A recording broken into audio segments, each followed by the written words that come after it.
In today's tech video, I'm going to show you guys how you can remove or insert an SD card into Insta360 X3.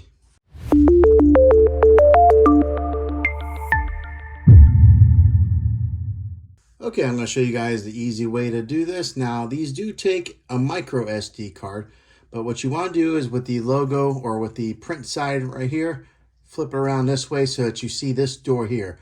And you'll pull on these two clips together and the door will pop open and you'll remove the battery, and hidden in a little bit of our little compartment there at the bottom, you'll see that SD card. Now, in order to get that out, they do make it a little bit tricky. You almost have to take your fingernail and push down on it, and then you'll hear a little click, and then it pops up just like so. And then you'll be able to take it out like that. And then to put it back in, just make sure that the teeth side there are going outward, and the side that has the print on the SD card, you'll put it back in there like so.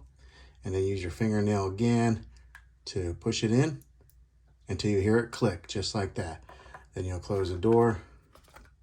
Make sure you close it so both clips are in there, and that's how you remove or insert an SD card on the Insta360 X3.